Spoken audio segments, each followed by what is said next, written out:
ஓம் சாந்தி. இன்று 30/12/2024 காலை முரளி. ஓம் சாந்தி. பாப்தாதா மதுவன். இனிமையான குழந்தைகளை, எப்போதும் இறைவன் குழந்தைகளை மிகவும் அன்பாக அழைப்பார். இனிமையான குழந்தைகளை, ஆத்மா எனும் பேட்டரியை ஞானம் மற்றும் யோகத்தின் மூலம் நிறைத்து சதோ பிரதானமாக மாற்ற வேண்டும், தண்ணீர் குளியலின் மூலம் அல்ல. அதாவது என்ன சொல்கின்றார்? அந்த தலைப்பினுடைய விளக்கம் என்ன? ஆத்மா எங்கு இருக்கின்றது? இரு புருவங்களுக்கு மத்தியில் இருக்கின்றது. இந்த ஆத்மா என்னும் பேட்டரியை ஞானம் என்றால் இந்த முரளி மற்றும் யோகத்தின் மூலமாகவும் நிறைத்து சதோ பிரதானமாக மாற்ற வேண்டும். அதாவது சதோ பிரதானம் என்றால் உயர்ந்த நிலைக்கு மாற்ற வேண்டும். தண்ணீரின் குளியலின் மூலம் அல்ல. தண்ணீரின் குளியல் மூலம் அல்ல என்றால் கங்கை, யமுனை, காவிரியில் குளித்து உடம்பை சுத்தமாக்குவது போன்று ஆத்மாவை சுத்தமாக்க முடியாது. தண்ணீரில் குளித்தால் சுத்தமாகாது. ஞானத்தை கற்றுக்கொண்டு யோகா பண்ணினால்தான் இந்த ஆத்மா சுத்தமடையும் என்பதை இறைவன் அருமையாக சொல்கின்றார். கேள்வி: இந்த சமயத்தில் மனித ஆத்மாக்களை அலைய வைப்பது யார்? இந்த சமயத்தில் மனித ஆத்மாக்களை அலைய வைப்பது யார்? அவன் ஏன் அலைய வைக்கிறான்? பதில்: இந்த அனைவரையும் அலைய வைப்பவன் ராவணன். பாபா இறைவன் என்ன சொல்கின்றார் பாருங்க. இந்த அனைவரின் இந்த சமயத்தில் மனித ஆத்மாக்களை அலைய வைப்பது ராவணன். ராவணன் யாரு? மாயை. மாயை என்றால் யாரு? 5 விகாரங்கள். காமம், கோபம், பற்று, அகங்காரம், பேராசை என்ற 5 விகாரங்கள். அந்த 5 விகாரங்கள் தான் ராவணன் என்று சொல்லப்படுகிறது. ஏனென்றால் அவன் தானே அலைந்து கொண்டிருக்கிறான். அவன்தான் எங்கு யாரை பிடிக்கலாம் என்று அலைந்து கொண்டிருக்கின்றான். அவனுக்கென்று எந்த வீடும் கிடையாது. அவனுக்கென்று வீடும் இல்லை. ராவணனை யாரும் தந்தை என்றும் சொல்ல மாட்டார்கள். அவன் யாருடைய தந்தையும் இல்லை. தந்தை பரமாத்மா வீட்டிலிருந்து தன்னுடைய குழந்தைகளை சேர வேண்டிய இடத்தை அடைய செய்ய வருகின்றார். தந்தை இறைவன் பரந்தாம வீட்டிலிருந்து தன்னுடைய குழந்தைகளை சேர வேண்டிய இடத்தை அடைய செய்ய வருகின்றார். இப்போது உங்களுக்கு வீடு எங்கே இருக்கிறது என்று தெரிந்துவிட்டது. இப்பொழுது உங்களுடைய வீடு எங்கே என்பதை தெரிந்துவிட்டது. ஆகையினால் நீங்கள் அலைவதில்லை. வீடு எங்கு இருக்கின்றது குழந்தைகளுக்கு, இறைவனின் பாபா குழந்தைகளுக்கு நன்றாக தெரியும். ஆகையால் நீங்கள் அலைவதில்லை. நாங்கள் பாபாவிடமிருந்து முதலில் பிரிந்தோம், பாபாவிடமிருந்து வந்தோம். இப்போது முதலில் வீட்டிற்கு செல்வோம் என்று, பாபாவிடம் செல்வோம் என்று நீங்கள் சொல்கிறீர்கள் என்று இறைவன் குறிப்பிடுகின்றார். அடுத்தது தாரணைக்கான முக்கிய சாரம். முதல் பாயிண்ட்.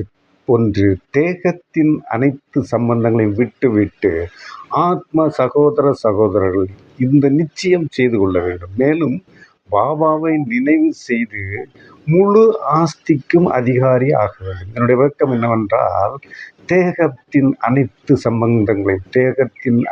சம்பந்தங்களையும் என்றால் உறவுகளை விட்டு ஆத்மா சகோதரர்கள் இந்த நிச்சயம் செய்து கொள்ள வேண்டும். மேலும் பாபாவை நினைவு செய்து முழு ஆஸ்திக்கும் அதிகாரியாக வேண்டும். பாபாவை நினைவு செய்து முழு சொத்திற்கும் அதிகாரியாக வேண்டும்.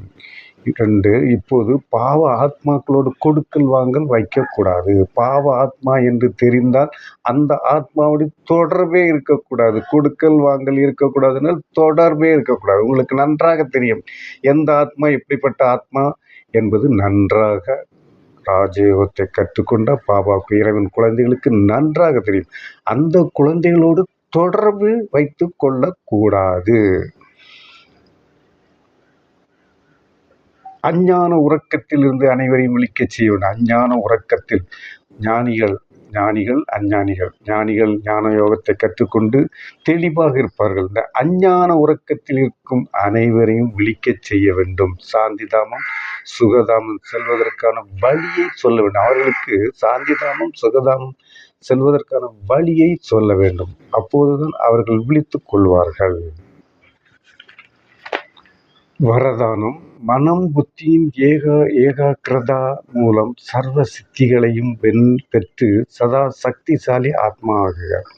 அதாவது மனம் புத்தியின் ஏகாக்கிரதா மூலம் சர்வ சித்திகளையும் பெற்று சதா சக்திசாலி ஆத்மா ஆகுக. என்னுடைய விளக்கம்: அனைத்து பிராப்திகளையும் பெற ஒருமுக சக்தியை அதிகரிங்கள். அனைத்து பிராப்திகளையும் பெற ஒருமுக சக்திகளை ஏகாக்கிரதா என்று ஹிந்தியில் சொல்வார்கள். அந்த ஒருமுக சக்தியை அதிகரியுங்கள். இந்த ஒருமுக சக்தி தடைகளை சுலபமாக களைகிறது. உழைப்பிற்கான தேவை இராது. ஒரு தந்தையின்றி வேறு யாரும் இல்லை என்ற நிலை சுலபமாக அனுபவமாகும். ஏக்ரஸ் ஒரே சீரான மனோநிலை சுலபமாகவே அமையும். அனைவர் பொருட்டும் நம்மை நன்மை செய்யும் உள்ளுணர்வு சகோதரர் என்னும் பார்வை அமையும். ஆயினும் அத்தகைய ஒரு முகத்தன்மை பெற தன் மனம் புத்தியை தன் கட்டுப்பாட்டில் வைக்கும் அளவிற்கு சக்திசாலி ஆகுங்கள். கனவிலும் நொடிப்பொழுதும் சலனம் கூடாது. கனவிலும் நொடிப்பொழுதும் சலனம் கூடாது என இறைவன் சொல்கின்றார். ஸ்லோகன்: தாமரை மலருக்கு நிகராக விலகியிருந்தால் தந்தையின் அன்பிற்கு பாத்திரம் ஆவீர்கள்.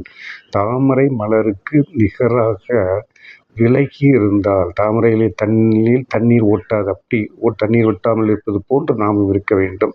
விலகி இருந்தால் தந்தையின் அன்பிற்கு பாத்திரமாவீர்கள் என்று அருமையாக இந்த வாணியில் சொல்கின்றார்.